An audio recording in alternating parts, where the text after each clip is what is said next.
What is up, y'all? It's your boy Anki coming at you with another video. Now, we're covering One Piece 1033. So if you haven't read that, you gotta go. It is what it is. But now, Shimotsuki Kozaburo is the name of the chapter, and we're going, where to go, page by page. Immediately, we're opening up with the Zoro, right back where we left off, dealing with him getting things back on track.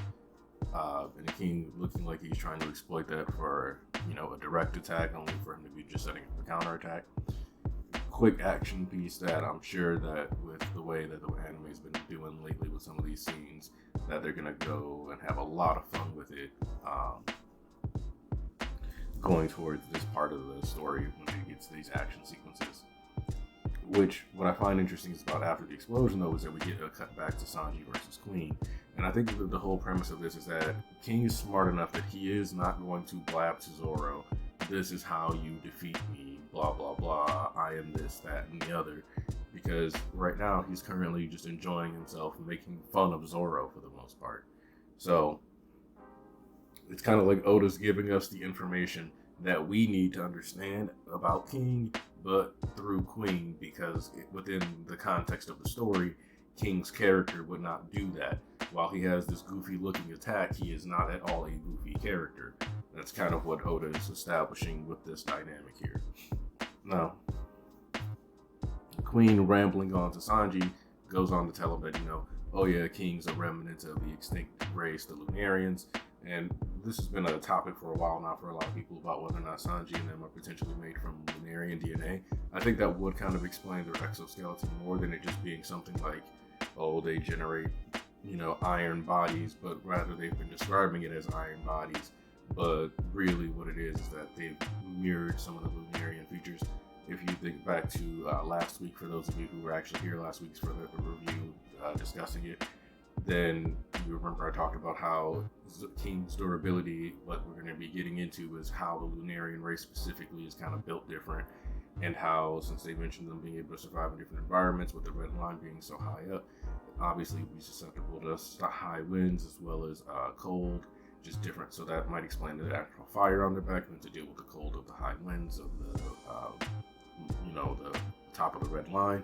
The steel body to deal with the sharpness, and then like anything else flying through, durability in case they fall, just all these different little features built in over time to adapt and to deal with that. And then who knows, there could even be space people too who came down before, and then the Void Century was one of the wars from another clan coming down to Earth and fighting them or something like that, and that would explain why they're supposed to be extinct. We have a lot of potential here. And we noticed that Queen's not giving him too much. He's just saying this is something that you could find out. But your friend, he's mostly explaining certain things about King as a flex to try to rattle Sanji. So we get to see that this fight's going to go on a bit longer. We see that he did get tossed back though. I've seen some people suggesting that because of, I believe Queen was introduced in chapter 935, he may be going down in chapter 1035, completing the 100 cycle. There was something else that happened with earlier this year, but it's escaping me off the top of my head right now. Now, what I like about this though is that Zoro using Death Lion Song or Shishi Soul Song. The thing about this is that when he hits King, there's specifically a line of fire down his body where Zoro would have bisected him, and what that kind of seems to indicate to me is that the fire is essentially a part of that healing component. Now, if you remember last week we talked about, or before that we talked about King potentially being like the Luminaries being kind of like a gargoyle type being, where they got like the harder skin, or they're made out of something that's allowed to be organic and hard, and then we would have this fire flowing, in this week I would say that the fire is flowing kind of like blood or energy, and they kind of as long as that fire is going to keep them going and help heal and basically recauterize wounds and stuff like that. That could be what's going to happen here, which would justify Zoro being able to damage him after this chapter even more, beyond just Zoro going all out with the amount of hockey he's exuding right now. No, the King's stretch back face attack almost cost Zoro Sandai Kitetsu. Really almost launches him off island, especially because he's fighting Emma again. Now we finally get to see that. Like I said, this Enma has shown itself to be the most sentient and active sword that we've encountered so far in the story. And one, I'm kind of glad that we're getting to actually see this play out, because a lot of times when Zoro has a sword with a bad temperament or something like that, what happens is, oh, this helped me beat this guy up a little harder than I meant to beat this guy up. It's almost never, or like with the Poundhole when he got Shusui, that wasn't something that was truly detrimental, because at the end of the day, if that had hit Oars, it would have been for the better to have an even bigger slash. Like, there's certain things that didn't really do a lot as far as like showcasing the will of the sword. Like, it gave you like that hint to it, and since things just worked out in Low Town, you could argue that, well, like the sword just overblew it, blah blah blah blah, just different things to that nature. So having Enma be a sword that he's actually having to struggle with is great for fleshing out how weapons have their own sentience in their mind state to whatever degree that they do within the story of One Piece. And we do get these little like flashbacks through, you know, like Zoro's mindset. Like I'm really glad that we're getting more character focus. We get Zoro thinking back to when he got Sandai Kitetsu, with, you know, King being like, you're going to die just to save your sword, when a swordsman's existence is tied to his blade and his history with it, where a swordsman is dead with, or if a swordsman loses his sword, he might as well be dead, because a swordsman who can't hold on to his blade is no swordsman at all, you know. So this is like kind of highlighting the difference between King and Zoro here, where King is not a swordsman. Not truly. He enjoys swords fighting, he enjoys dueling. You could very well say he's a warrior, but his mindset is not the mindset of a swordsman.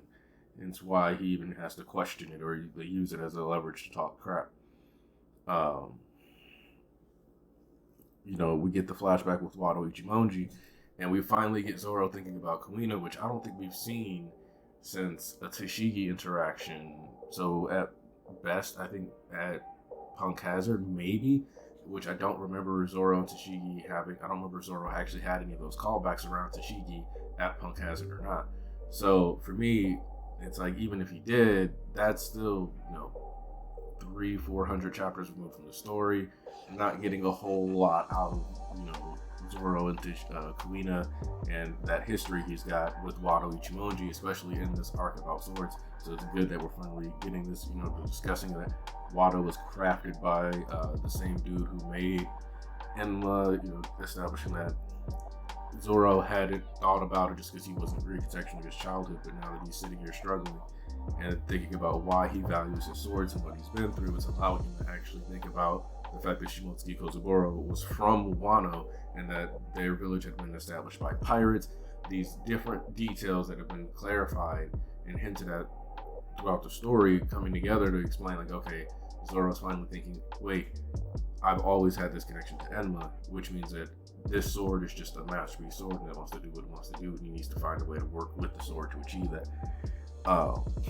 And he's, you know, it's really also worth noting that he understands that, like, it makes no sense for, like, the samurai to be in East Blue, but I think that's why East Blue ends up having these random top tiers just kind of floating around there, because it's considered such a peaceful place that if you're a high level guy but you're not trying to be in conflict and you're gonna go somewhere quieter, where if somebody like thinks they saw you and it's the more peaceful ocean, they're more than likely going to be thinking like, oh, I'm not on the level to deal with this dude. Why is he in this ocean? Maybe I'll report to one of my superiors, but the odds of us getting an admiral out here at a time that's reasonable to handle this is pretty unrealistic, so I'm just not even going to worry about it and move on with my day. That, at least in my mind, seems to be kind of how like a lot of these top tiers end up, you know, just kind of floating and drifting in the East Blue. Because, you know, even Shanks was hanging out there for a while, so it's like people just go there because nobody's going to pick a fight with them more than likely. Obviously, those mountain bandits were too busy being up in the mountains, so they didn't know, but it is what it is in that department. So we get the flashback to Momo being told not to say Snotchi, and King is kind of like throwing like light attacks at him, basically. Not really like putting, like, he's like kind of toying with him here, throwing, you know, little fireballs at him, but he's purposely like giving him at least some space to get his swords and try to fight back, while also being like, yeah, I'm still gonna attack you, but like creating the space because he said he wanted a duel. So this is him. This is kind of King acknowledging Zoro the way Katakuri was acknowledging Luffy and creating some space for Luffy to learn and do stuff instead of just being like, all right, cool, right from jump, I'm gonna mochi you and just throw grilled mochis in your face until you're just exhausted from getting blown up repeatedly. Like, there's certain things that just don't happen in the story because it would just allow the character to be overly abusing too heavily, and just it wouldn't make sense for them to win. And those characters usually are in a mindset that allows some of them to avoid doing that. And this is another example. So also what I want to say here is that because Zoro told Momo that he never said it, I'm genuinely hoping that against King here, we get this moment of him doing the Snatchy. And whether it's like 3,000 Worlds, whether it's a completely new attack with Ashura, which I don't know if we'll go back up to Ashura, not with the amount of hockey he's been using.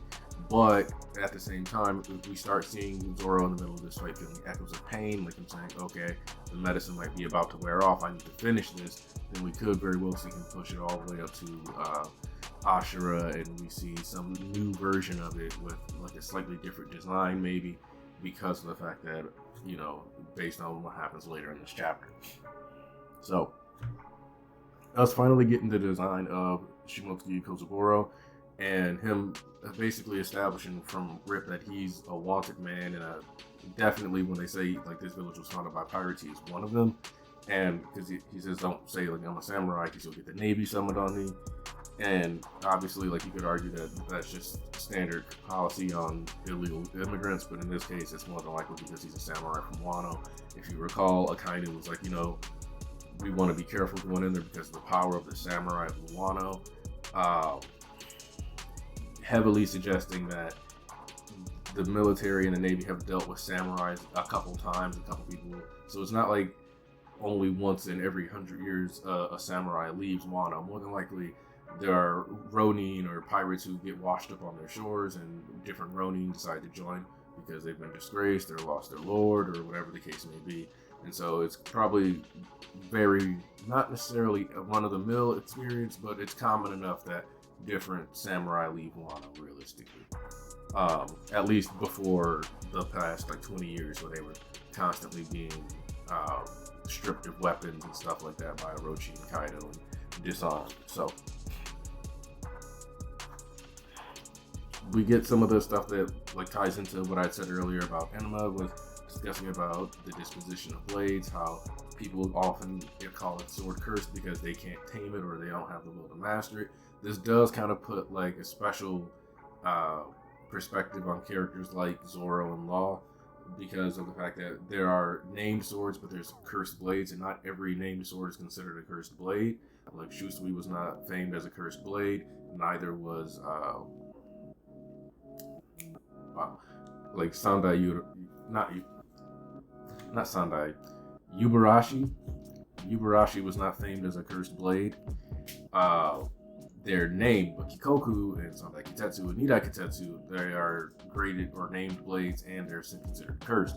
So that just kind of makes it worth noting that cursed swords, the way people look at their scaling, we might have like some more room for power depending on like the type of cursed blade, just because of that.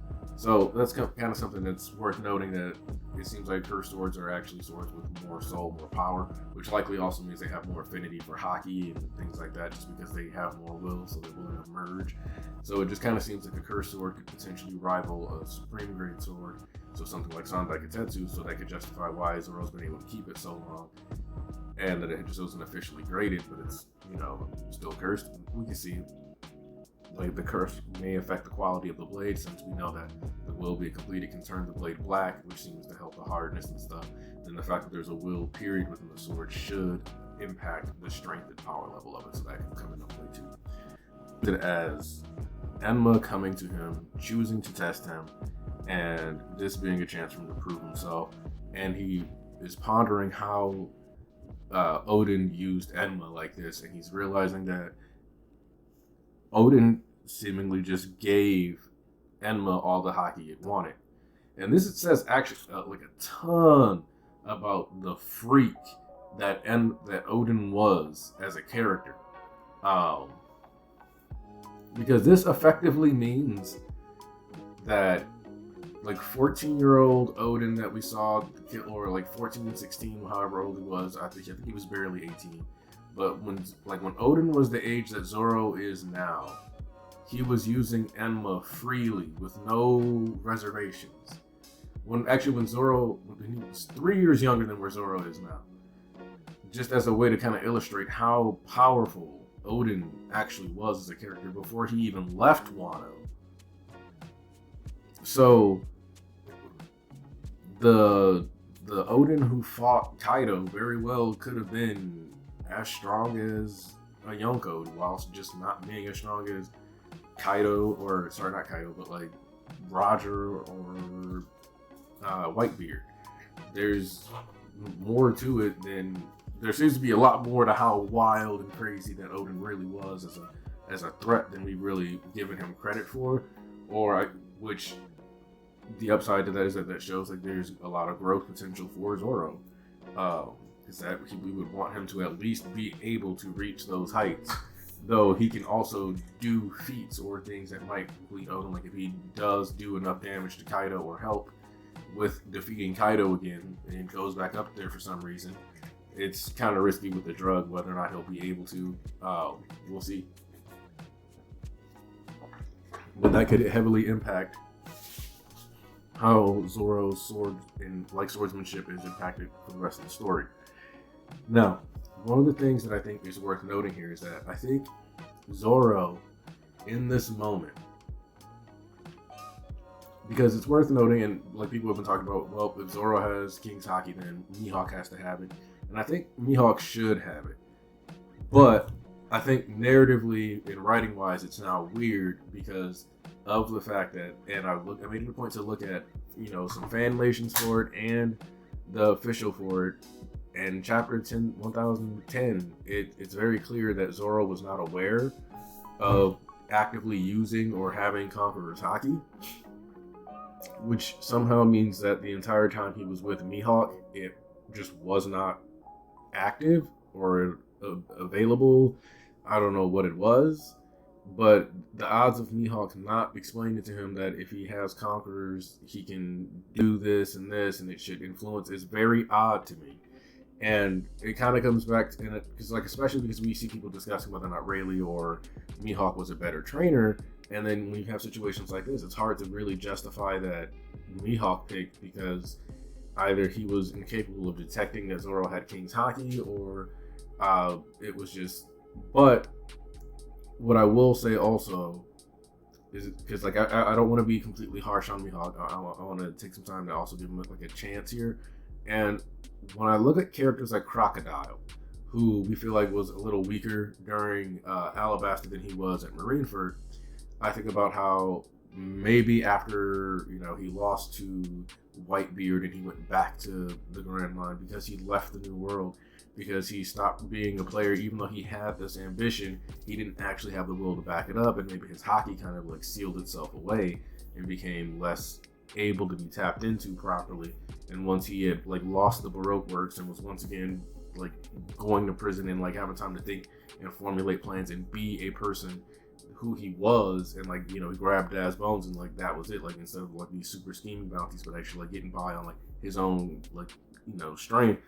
I think that led into his Haki kind of re-emerging, and that could kind of justify it from that perspective, because Zoro had chosen to bow to not only Luffy but Mihawk. Here, it is possible that up until the rooftop, or until this raid on Onigashima, or however, because One Piece anime threw in some extra scenes, it could be possible that up until this point, Zoro's Haki had been sealed. But when Zoro has chosen to put his life on the line to save his swords and to go after them and really establish that he's going to do his best, not just to fight King, but this is the first time post-time skip where Zoro has been comparing himself to another swordsman and feeling like he needs to measure up to them. Zoro's been able to, at this point, while some people don't like saying that people that Zoro fought were scrubs, I think this is kind of like highlights that, yeah, a lot of them are actually scrubs. Because we get something in this chapter to tell us that Zoro has a long way to go. He's not, he's a strong dude, but he's not that dude yet. But then we also, but then we have characters like Hyozo where it's like, obviously, okay, no, like that dude was just a scrub. And he even said the dude was boring and had no like skill. So when you look at it from that perspective, Zoro hasn't had a lot of story or character focus in these past couple, years because he hasn't been fighting people capable of evoking that from him. And so when you look at it from that angle, if he's not actually like getting to fight for his ambition, but instead just practicing his swordsmanship, and he's been focused mostly on Luffy's goal, this is Zoro like finally really putting in and trying to prove himself, and that's probably allowing him to tap into that ability. Like when he went to use Ashura against Kaido, when he decided to put himself against him and that all or nothing bid, I think that finally awakened that color of the Supreme King properly in him, and that's why he had no clue, and it had been sealed prior to that, and that could justify Mihawk not knowing. That's kind of the only way I could think of Mihawk not addressing Zoro having Conqueror's Haki, unless we're also going to go with Zoro. Mihawk was training Zoro, but purposely undertrained him, which also seems out of character. So it's kind of like this really weird writing situation for the Mihawk and with the Conqueror's Haki now. But the fact that it's like him reaffirming that he needs to be the world's strongest swordsman, that's what Luffy brought him on his crew for him to be ultimately. That's what he promised Kalina. This is when we see all these things coming back together. That's when we get Zoro finally using King's Haki.